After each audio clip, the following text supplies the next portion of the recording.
Sean Franklin and Nicole Smith from Blood and Iron Martial Arts, here today to talk to you about the strong and the weak of the sword.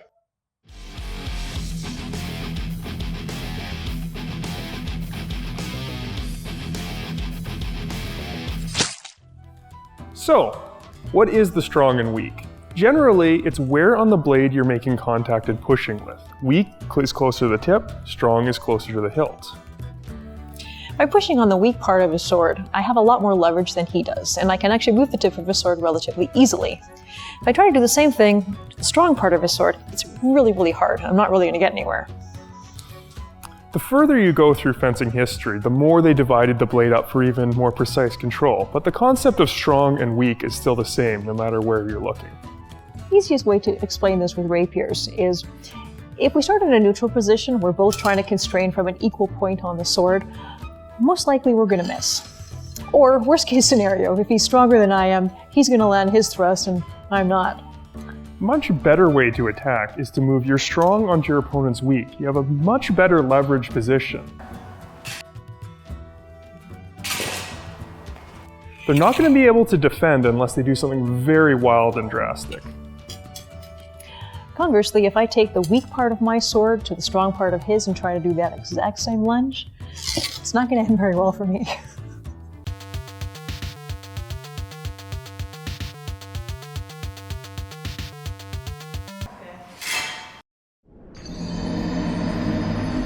Same principle is at play for cuts as well.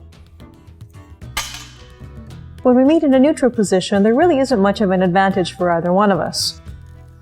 If, however, one fighter meets their weak to the other fighter's strong, well, strong beats weak.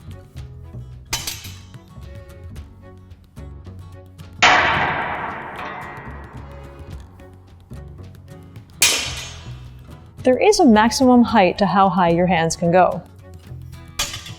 If you start raising them too high in an effort to get their weak of their sword, even though you've raised your sword, your wrists are completely broken, and it doesn't matter where the blades meet, you are weak. This is why you see so many false edge techniques. It allows you to keep your hands high while not breaking your wrists.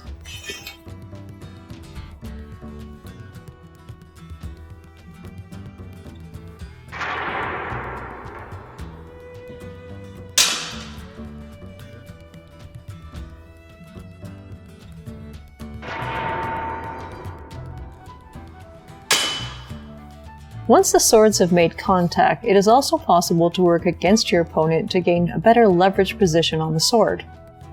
This works for a thrust or a cut. So now we all realize that using the strong of the sword is great, but don't go too nuts with it. Yes, you want to parry to the strong part of your sword, but you don't want to let it get too close to the hilt.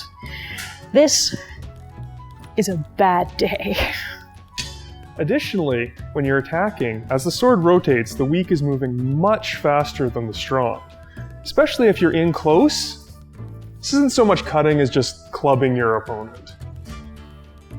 It's really easy to say, keep your strong over your opponent's weak, but you gotta understand your opponent's gonna be trying to do exactly the same thing. It's one thing to do it with a partner who's willing in a demonstration. And also, strong and weak is kind of a simplification. Later period masters would divide the blade into up to 12 different parts in an attempt to get a little better understanding of how they interacted when two people are working against each other. But for now, we hope you've enjoyed learning a little more what sword fighting actually looked like.